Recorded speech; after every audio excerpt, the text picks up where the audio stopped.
Hello guys, P से सिद्धि channel में आपका बहुत बहुत स्वागत है। मैं हर्ष आबिदिया और आप देख रहे हैं मेरे साथ पर्यावरण एवं पारिस्थितिकी तंत्र में हम आपको 2 लेक्चर दे चुके हैं। ये तीसरा लेक्चर है। शुरू स्टार्टिंग करने से पहले आपसे गुजारिश कि आप इस चैनल को ज़्यादा से ज़्यादा लोगों तक शेयर कीजिए, वीडियो को लाइक कीजिए, जिससे कि हमें मोटिवेशन मिले। इतना बढ़िया कंटेंट और जो हैंड रिटन नोट्स है हमारा, ठीक है, इतनी मेहनत लगी है इसमें। और चैनल को सब्सक्राइब कीजिए अच्छा लगे, ठीक है। वीडियो को ज़्यादा से ज़्यादा लोगों तक शेयर ज़रूर कीजिए, जिससे कि ये जो निःशुल्क कार्यक्रम चल रहा है अन्य लोग भी इसका लाभ ले सकें। तो आइए आज बात करते हैं बिना रुके। जैसे ये खाद्य जाल है, इससे पहले मैं आपको जैविक अजैविक घटक के बारे में और लिंडमैन आपका जो ऊर्जा का प्रवाह है, एक जगह से दूसरी जगह पर 10% ऊर्जा ही ट्रांसफ़र होती है, ठीक है। किसने दिया था? लिंडमैन साहब ने। खाद्य श्रृंखला की बात करेंगे। इसमें क्या है? विभिन्न पोषण स्तर के जीवों के बीच में जो संबंध है, विभिन्न पोषण स्तर के जीवों के बीच में जो रिलेशन होता है, उसको हम फूड चेन कहते हैं। और इसमें निर्धारित होती है इकोलॉजिकल प्रोडक्टिविटी, पारिस्थितिकी उत्पादकता, ठीक है। पारिस्थितिकी उत्पादकता कहाँ ज़्यादा होती है, उस चीज़ के बारे में चर्चा कर रहे हैं। तो सूर्य की ऊर्जा होती है, सूर्य से प्रकाश निकलता है, उसकी जो ऊर्जा होती है, खाद्य ऊर्जा में बदलने की जो क्षमता होती है। तापमान की मात्रा कैसी है? सौर ऊर्जा को खाद्य ऊर्जा में बदलने की जो क्षमता है, जैसे जल की मात्रा और मिट्टी की उर्वरता, ये दोनों निर्धारित करती हैं। तो ये चीज़ें आपको बताएंगी कि कहाँ की इकोलॉजिकल प्रोडक्टिविटी, मतलब पारिस्थितिकी उत्पादकता कहाँ पर ज़्यादा है। जैसे आप देखेंगे ये डायग्राम, मैंने कोशिश की है फ्लो चार्ट सिनॉप्सिस के साथ साथ जो डायग्राम है एग्जाम्पल के रूप में मैंने इन्वायरमेंट में या फिर ज्योग्राफी में, आप आगे ज्योग्राफी सब्जेक्ट भी देखेंगे, वहाँ भी मैंने मैपिंग के माध्यम से समझाने की कोशिश की है। यहाँ पे भी मैंने डायग्राम के माध्यम से समझाने का प्रयास किया। अभी बहुत सारे से एग्जाम्पल आएंगे आपके सामने डायग्राम के माध्यम से ही, कि इकोलॉजिकल प्रोडक्टिविटी कहाँ पर कैसे ज़्यादा होती है। तो आप देखेंगे जैसे ये सूर्य है,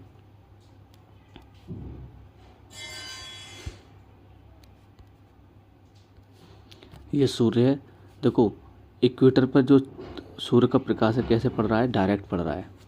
और पोल पर, साउथ पोल पर और नॉर्थ पोल पर सूर्य का जो प्रकाश है, सूर्य की किरणें हैं वो तिरछी पड़ रही हैं। अब मान के चलो कोई वस्तु रखी हुई है, आप टॉर्च जलाओगे, टॉर्च से आप देखोगे जहाँ उसके प्रकाश सीधा जा रहा होगा तो वो चीज़ें अच्छी दिखाई दे रही होंगी ठीक से, और तिरछी जो पड़ती हैं वो हल्का हल्का दिखाई दे रहा होगा।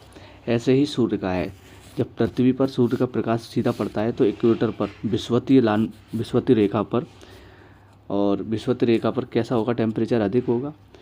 तो टेम्परेचर अधिक होने के कारण वहाँ की जो पेड़ पौधे हैं, वनस्पतियाँ हैं, वहाँ वर्षा अधिक होगी और पेड़ पौधे ज़्यादा होंगे, वहाँ की जैव विविधता अधिक होगी। इसीलिए बोला है इकोलॉजिकल प्रोडक्टिविटी विषुवतीय रेखा पर ज़्यादा होती है।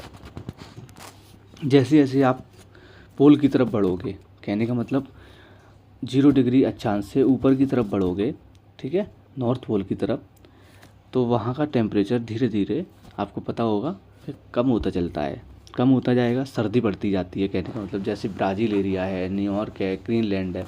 तो यहाँ समझाने का प्रयास किया है। जैसे एग्जाम्पल के रूप में मैंने ब्राज़ील ले लिया है, फिर बी ले लिया है मैंने न्यूयॉर्क, ग्रीनलैंड ले लिया है सी पर। तो इनकी इकोलॉजिकल प्रोडक्टिविटी का क्रम पूछा है, तो आप बताओगे A greater than B greater than C. Brazil में अधिक होगी, न्यूयॉर्क में कम होगी, फिर उससे ग्रीनलैंड में और कम होगी। फिर उसके बाद में आप देखेंगे 20 डिग्री अक्षांश पर उपस्थित, ठीक है ना, जैसे ये 20 डिग्री अक्षांश पर उपस्थित हैं, पहले घने वन, फिर झाड़ियाँ, फिर घास के मैदान, फिर रेगिस्तान। तो 20 डिग्री अक्षांश पर उपस्थित इकोलॉजिकल प्रोडक्टिविटी कैसी होगी? सबसे ज़्यादा घने, फिर झाड़ियाँ, फिर बी घास के मैदान, फिर ए। तो इकोलॉजिकल प्रोडक्टिविटी का क्या है? ये क्रम है। ऐसे ही गंगा नदी है, गंगा नदी का उद्गम क्षेत्र है ये, ठीक है, यहाँ से गंगा नदी उद्गम कर रही है। फिर धीरे धीरे बहते हुए जलोढ़ मैदान आ गया ये आपका, जो उत्तर मैदान है। फिर उसके बाद में डेल्टा बनाती है, ठीक है, माउथ ऑफ रिवर, ये माउथ ऑफ रिवर है। फिर जहाँ डेल्टा होगा वहाँ पर क्या होगा? इकोलॉजिकल प्रोडक्टिविटी सबसे अधिक होती है, क्योंकि जब बहती नदी आ रही है और जब वो एस्चुरी बनाती है या फिर मान के लो डेल्टा बनाती है, बिल्कुल किनारा होता है वहाँ डेल्टा बनाती है, तो वहाँ डेल्टा की जगह पर क्या होता है, छोटे छोटे मछलियाँ, जीव जंतु, पेड़ पौधे, ठीक है, तो वहाँ पर क्या उगने लगते हैं, माइक्रो ऑर्गेनिज्म है, सूक्ष्म जीव है, वो भी सर्वाइव जीवित हो जाते हैं, ठीक है। तो यहाँ की इकोलॉजिकल प्रोडक्टिविटी कैसी होगी, ज़्यादा होगी। तो एग्जांपल आप दिमाग में सेट करते चलना जो जो मैं बता रहा हूँ। जैसे मैंने ये पोल पे बताया, पोल पे कब होगी इकोलॉजिकल प्रोडक्टिविटी, विषुवत रेखा पर ज़्यादा होगी 20 डिग्री अक्षांश पर उपस्थिति पर, अगर जैसे घने वन है, झाड़ियाँ हैं, घास के मैदान है, रेगिस्तान है, तो ये क्रम भी आप याद रखोगे। रिवर का भी आप याद रखोगे, डेल्टा पर ज़्यादा इकोलॉजिकल प्रोडक्टिविटी होती है।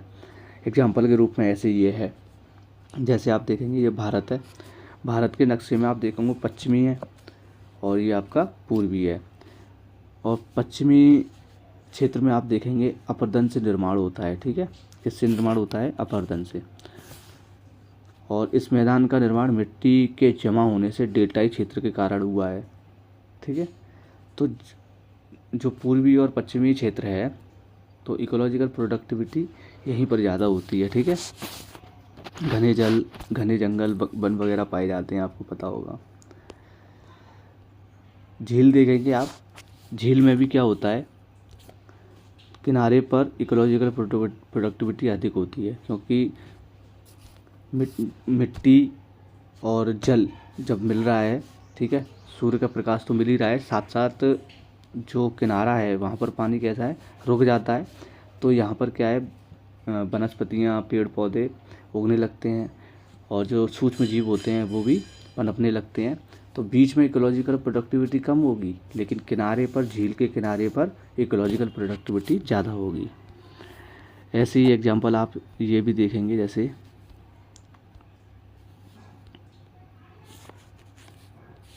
जैसे ये हिमालय है, बृहद हिमालय है, लघु हिमालय है, शिवालिक हिमालय है, ये 3 तरीके के हिमालय हैं।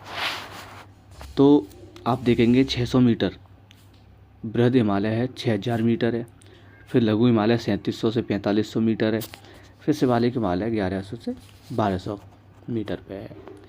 तो आप देखेंगे इकोलॉजिकल प्रोडक्टिविटी के बारे में देखा जाए तो जब बृहद हिमालय है तो वहाँ बर्फ़ जमी रहेगी, आपको पता है, तो वहाँ पेड़ पौधे कम उगेंगे, है ना, चीज़ें तो होंगी लेकिन उस हिसाब से नहीं होंगी। तो ऐसे ही इकोलॉजिकल प्रोडक्टिविटी का जो क्रम है वो क्या है आपका, पहले शिवालिक हिमालय, फिर लघु हिमालय, फिर बृहद हिमालय, इस तरीके से आप क्रम को सेट करेंगे। ऐसे ही ये देखेंगे, ये सतपुड़ा श्रेणी है, ये विंध्यांचल श्रेणी है, ठीक है। विंध्यन के दक्षिण में इकोलॉजिकल प्रोडक्टिविटी ज़्यादा होती है, ये प्रश्न कई बार पूछा गया है, इस तरीके से आप देखेंगे। विंध्यांचल के कौन से में, दक्षिण में, ठीक है, और सतपुड़ा के दक्षिण भाग में इकोलॉजिकल प्रोडक्टिविटी ज़्यादा, उत्तर में कम।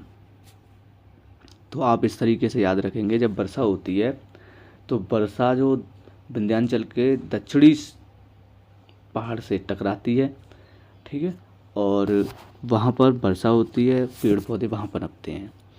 ऐसे ही आप देखेंगे सतपुड़ा पर और विंध्यांचल दोनों पे ही यही चीज़ें हैं, कंडीशन है। फिर उसके बाद में ये भी देखेंगे एग्जाम्पल के रूप में, जैसे ये आपका इक्वेटर वाला हिस्सा है, ये वाला जो हिस्सा है वो आपका इक्वेटर है, ठीक है। उसके बाद में उपोष्ण उच्च वायुदाब, कहने का मतलब उपोष्ण हाई प्रेशर जो होता है, ठीक है, तो विश्व के सभी डेजर्ट ये इसी बेल्ट में पाए जाते हैं, 23.5 डिग्री से लेके 35 डिग्री उत्तर या दक्षिण। ये वाला जो हिस्सा है मैंने डेजर्ट लिख रखा है इस पर, इधर भी देखो डेजर्ट लिखा है। तो आप ध्यान से देखेंगे कि विश्व के सभी डेजर्ट इसी बेल्ट में पाए जाते हैं, 23.5 से 35 डिग्री उत्तरी अक्षांश या दक्षिणी अक्षांश। इकोलॉजिकल प्रोडक्टिविटी पूर्वी भाग, उत्तर से उत्तर दक्षिण अक्षांश अधिक होता है, ठीक है।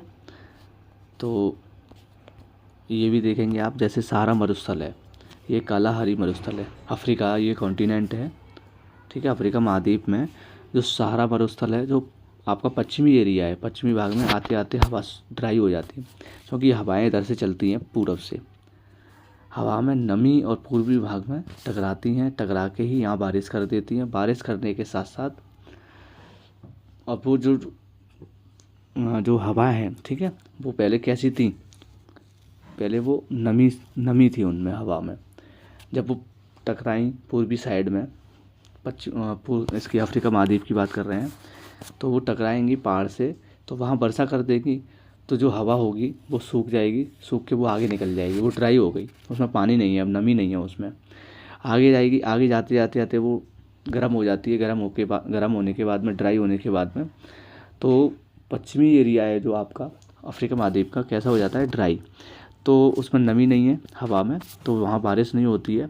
तो ये स्थान कैसा है आपका, डेजर्ट एरिया है, ठीक है। तो यहाँ पे भी इकोलॉजिकल प्रोडक्टिविटी कम होगी पश्चिमी साइड पर, और पूर्वी साइड में इकोलॉजिकल प्रोडक्टिविटी ज़्यादा होगी।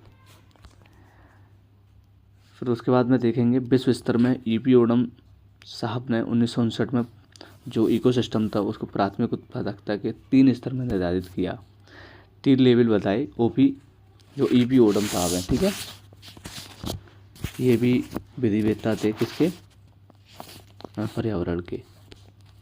देखो इन्होंने क्या क्या बताया है, उष्णकटिबंधीय क्षेत्र, ठीक है, डेल्टाई क्षेत्र और जलोढ़ मैदान और शीतोष्ण कटिबंधीय क्षेत्र। इन्होंने बताया कि इकोलॉजिकल प्रोडक्टिविटी सबसे अधिक कहाँ होगी, और उनके 3 लेवल बता दिए। तो इससे भी प्रश्न बना है, तो आप इन चीज़ों को भी, क्योंकि ये चीज़ें क्या है, इकोलॉजिकल प्रोडक्टिविटी वाला जो पारिस्थितिकी उत्पादकता वाला प्रश्न बनता है, तो इसमें क्या है, क्रम पूछ लिया जाता है, या तो स्टेटमेंट देगा या क्रम देगा कि क्रम में सजाएं। तो इस तरीके से आप क्रम में सजाएंगे, आपका प्रश्न बिल्कुल रॉन्ग नहीं होगा। जैसे उष्णकटिबंधीय क्षेत्र पहले आएगा, फिर डेल्टाई क्षेत्र, फिर जलोढ़ मैदान, फिर शीतोष्ण कटिबंधीय क्षेत्र, ये इसका क्रम है। फिर उसके बाद में देखेंगे मध्यम उत्पादकता वाले क्षेत्र, जहाँ इकोलॉजिकल प्रोडक्टिविटी मीडियम रहती है, घास का मैदान, फिर और झीलीय क्षेत्र, ठीक है। निम्न उत्पादकता वाले क्षेत्र में क्या देखेंगे, आर्कटिक क्षेत्र, अंटार्कटिका, गंभीर सागरीय क्षेत्र और मरुस्थलीय क्षेत्र। तो इकोलॉजिकल प्रोडक्टिविटी के जो लेवल थे वो मैंने आपको बताए, तीनों को नोट करेंगे आप। जैसे ये पश्चिमी हिमालय है, ये पूर्वी हिमालय है। पश्चिमी हिमालय में इकोलॉजिकल प्रोडक्टिविटी बिल्कुल कम होती है, और पूर्वी हिमालय में इकोलॉजिकल प्रोडक्टिविटी ज़्यादा होती है, क्योंकि पश्चिमी हिमालय में आपको पता है ऊंचाई पर क्या होता है, बर्फ़ जमी रहती है, और जो वनस्पतियाँ होती हैं वो कम होती हैं, ठीक है। और पूर्वी हिमालय पर वनस्पतियाँ सघन होती हैं। यहाँ टेम्परेचर भी अधिक होने लगता है, साथ साथ बारिश भी होने लगती है, साथ साथ आपको पता है वनस्पतियों की संख्या भी बढ़ जाती है, इसलिए यहाँ जैव विविधता ज़्यादा होती है। फिर उसके बाद में जहाँ पारिस्थितिकी उत्पादकता ज़्यादा होगी, वहाँ खाद्य श्रृंखला की ऊंचाई ज़्यादा होती है, इस बात को भी याद रखना। जहाँ पेड़ पौधे ज़्यादा होंगे, ठीक है, पेड़ पौधे ज़्यादा होंगे, जानवरों की संख्या ज़्यादा होगी, पॉपुलेशन ज़्यादा होगी वहाँ, तो वहाँ क्या है, खाद्य जाल बनने लग जाएगा। फूड, जिसको हम खाद्य जाल बोलते हैं, फूड वेब बोलते हैं जिसको, उसका मतलब ही यही है। जैसे खाद्य श्रृंखला, फूड चेन, चारण खाद्य श्रृंखला होता है, और एक होता है अपरद खाद्य श्रृंखला, detritus food chain, grazing food chain और अपरद डेट्रियस फूड चेन। जैसे डायग्राम के माध्यम से देखें, जैसे ये शेर है, ये हिरन है, और ये पेड़ पौधे हैं, तो ये इसका लेवल हो गया। ऐसे ही यहाँ पर सूर्य है, पक्षी है, केंचुआ है, और उसके बाद अपरद डेट्रियस जिसको बोलते हैं, दोनों का एग्जाम्पल है। तो सूर्य से प्रकाश लिया, घास होगी, टिड्डे ने घास खाई, मेढक ने टिड्डा खाया, सांप ने मेढक खाया, बाज ने सांप खाया, और बाज जब ख़त्म होगा तो इसको जो फंगस है वो लगेगा, और ये ख़त्म हो जाएगा, मिट्टी में मिल जाएगा बिल्कुल। तो ये एक चेन है इसकी, किस तरीके से कौन किस पर निर्भर है। और इस खाद्य जाल की बात करेंगे, फूड वेब की, तो इसमें देखेंगे खाद्य श्रृंखला मिलकर खाद्य जाल बनाती है। जो श्रृंखला होगी वो जितनी ज़्यादा जटिल होगी उसी को हम खाद्य जाल कहते हैं। सिंपल भाषा में आप ये समझिए, खाद्य जाल की जो जटिलता है वही खाद्य जाल है। ठीक है। इकोलॉजिकल स्टेबिलिटी, पारिस्थितिकी स्थिरता जो ज़्यादा होगी, ठीक है, खाद्य श्रृंखला उतनी ही ऊंची होगी। तो आप ऐसे भी समझ सकते हैं, जैसे ये दिया है, बायोडाइवर्सिटी ज़्यादा तो प्रजाति ज़्यादा होंगी, भोजन की आसानी से उपलब्धता होगी और खाद्य जाल जटिल होना आवश्यक है और खाद्य श्रृंखला ऊंची होगी। यहाँ पर एक प्रोसेस है, उसी प्रोसेस के तहत आप नोट करेंगे और इसी प्रकार से आप समझने का प्रयास करेंगे। एक नोट में ये भी आप लिख सकते हैं, जैसे जैव विविधता अधिक, पारिस्थितिकी स्थिरता अधिक, खाद्य जाल जटिलता, खाद्य श्रृंखला की ऊंचाई अधिक होगी और पारिस्थितिकी जो उत्पादकता है, इकोलॉजिकल प्रोडक्टिविटी है, वो ज़्यादा होगी। मैंने एग्जाम्पल यहाँ दिखाने का प्रयास किया है, इसको नोट करेंगे, आप बनाने का प्रयास करेंगे। जैसे एक लाइन में तो हमने लिख लिया, जैसे सांप, उल्लू, जंगली बिल्ली या सियार। ठीक है। इससे ऊपर जो लाइन है वो बाज और चील की है और शेर का है। तो कौन किस पर निर्भर है? जैसे चूहा एक साइड में लिख लिया, खरगोश एक लाइन में और बकरी एक लाइन में लिख लिए और पौधा नीचे लिख लिया। तो आप देखेंगे कौन किस पर निर्भर है।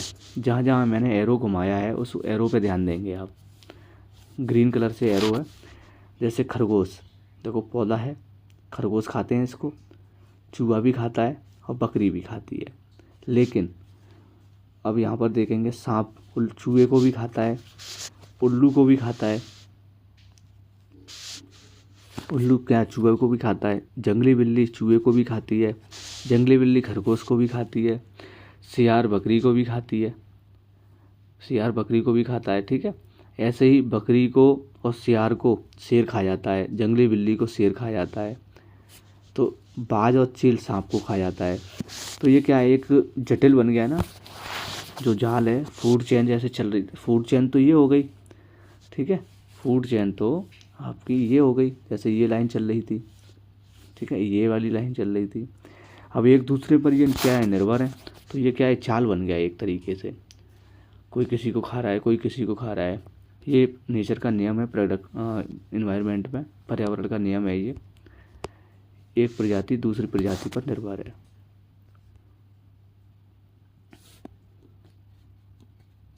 फिर देखेंगे फूड वेब, फूड चेन की लंबाई, विभिन्न बिंदुओं पर विकल्प की उपलब्धता है। ठीक है।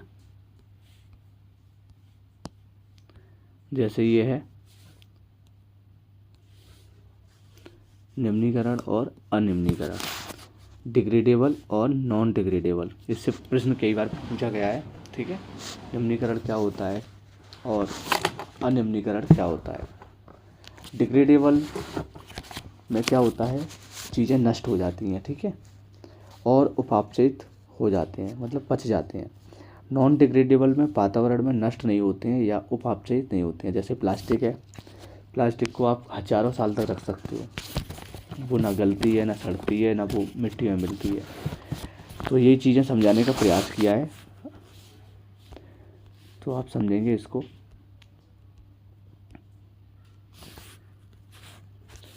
जैसे ये मैंने एक डायग्राम बनाया है, ठीक है, इसमें क्या है, जैव संचयन और जैव आवर्तन दो प्रोसेस होती हैं।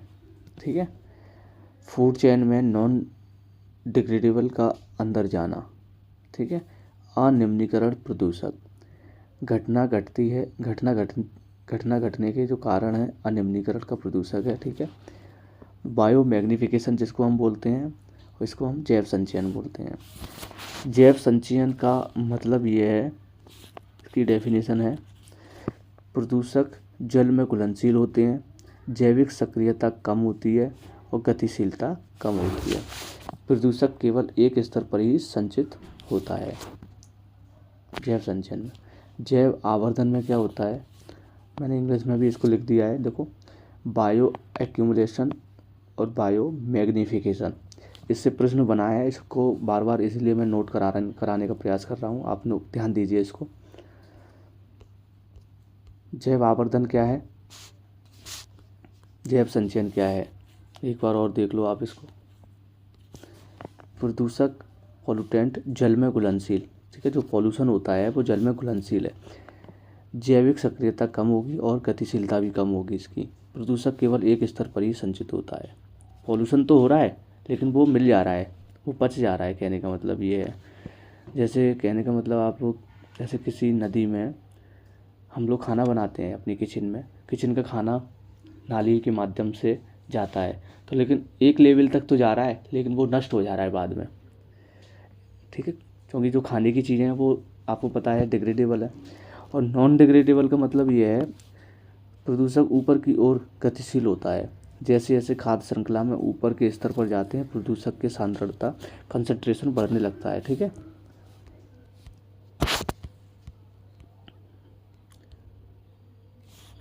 मैंने लेवल बताने का प्रयास किया है। ये प्राथमिक उत्पादक, द्वितीय पोषण स्तर और तृतीय पोषण स्तर। तो कितने ppm तक होता है? 0.001 ppm, 0.01 ppm, 1 ppm। तीसरे लेवल तक क्या होता है? 1 ppm तक होता है।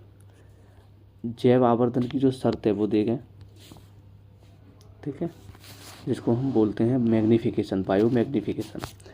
शर्त है प्रदूषक का दीर्घ स्थायित्व, मतलब जो स्टेबिलिटी होती है प्रदूषक की, पॉल्यूशन की, पॉल्यूटेंट की ज़्यादा होती है। गतिशीलता, ठीक है, बसाव में घुलनशीलता और जैविक सक्रियता। इसे जांचने के लिए उस जानवर के दूध को लिया जाता है क्योंकि दूध में वसा होती है, ठीक है, दूध में वसा होता है इसलिए उसको एग्जाम्पल के रूप में लिया है जांचने के लिए। फिर देन उसके बाद में आप देखेंगे शेर, हिरण और घास, ठीक है, ये आपका क्या बन रहा है? लेबल बन रहा है, क्योंकि हिरण घास को खाता है, ठीक है, और शेर हिरण को खाता है। तो ये 10% की जो क्या है, जो कैलोरी है, मतलब ऊर्जा है, वो ट्रांसफ़र हो रही है। पारितंत्र में पिरामिड की बात करेंगे, जैसे संख्याओं का पिरामिड, पिरामिड ऑफ नंबर। जैव सहमति का pyramid, pyramid of biomass, biomass का देखेंगे। ऊर्जा का पिरामिड, पिरामिड ऑफ एनर्जी। तो pyramid of number, pyramid of biomass और पिरामिड ऑफ एनर्जी, 3 तरीके के क्या होते हैं? पिरामिड होते हैं इकोसिस्टम में। तो इसमें दिखाने का प्रयास किया है कि जो संख्याओं का पिरामिड है, प्रत्येक पोषण स्तर पर जीवों की संख्या को गिना जाता है। इसमें जो नंबर वाले में किसको गिना जा रहा है? जीवों की संख्या को। तो इसमें क्या है, 2 तरीके के होता है, एक जलीय पारितंत्र होता है और एक स्थलीय पारितंत्र होता है। तो जलीय पारितंत्र में सदैव सीधा बनेगा, स्थलीय पारितंत्र में सीधा भी बन सकता है, उल्टा भी पिरामिड बनता है, ठीक है, इस तरीके से सीधा और उल्टा। तो प्रश्न बनेगा कि संख्या का पिरामिड किस प्रकार का बनता है? तो आप आंसर दोगे कि सीधा बनता है, ठीक है। जल में बनेगा तो सीधा बनेगा और स्थल पर बनेगा तो सीधा भी बन सकता है, उल्टा भी बन सकता है, दोनों तरीके से बनेगा। ये एक तरीके से पिरामिड दिखाने का प्रयास किया है। और उल्टा कैसे बन रहा है? जैसे बड़ा पेड़ है, कोई छोटा पक्षी है, शिकारी पक्षी है, तो इस तरीके से ये उल्टा बन गया। जैव संहति का पिरामिड, जो दूसरा पिरामिड मैंने बताया था आपको, ये वाला बायोमास वाला, तो इसको भी देख लो आप।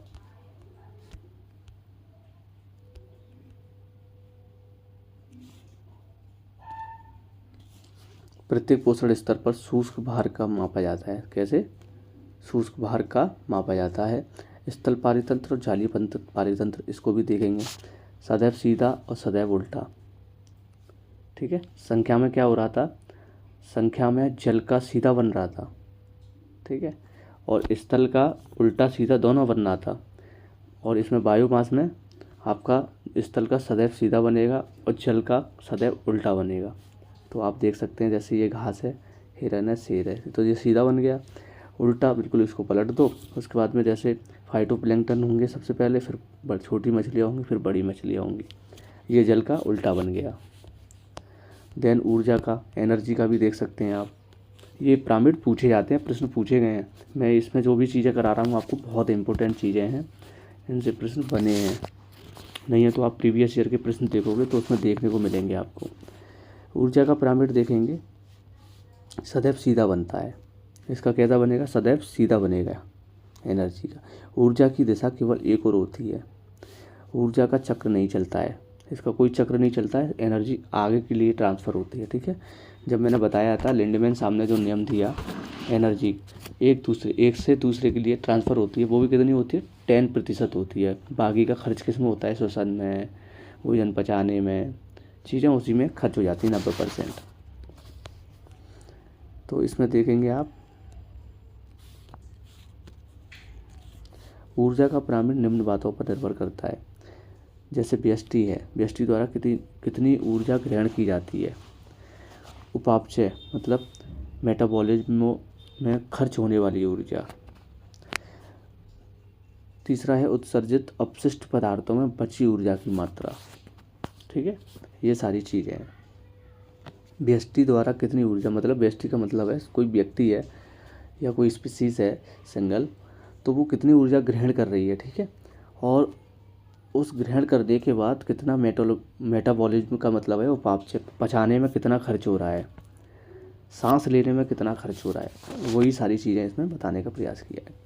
उत्सर्जित अपशिष्ट पदार्थों में बची एनर्जी होती है, ठीक है, उसकी जो मात्रा होती है उसी को बोलते हैं। देन उसके बाद में आप देखेंगे चौथा पॉइंट, 3 पॉइंट तो आपको करा दिए मैंने इसमें। चौथा पॉइंट ये है श्वसन क्रिया में खर्च ऊर्जा की मात्रा, कोशिकाओं में संचित ऊर्जा की मात्रा। तो ये इसका क्या है, ऊर्जा की पिरामिड का क्या है, 5 पॉइंट हैं। ठीक है, 5वां पॉइंट मैंने आपको करा दिया, आप नोट कर देंगे। फिर देन उसके बाद में आप देखेंगे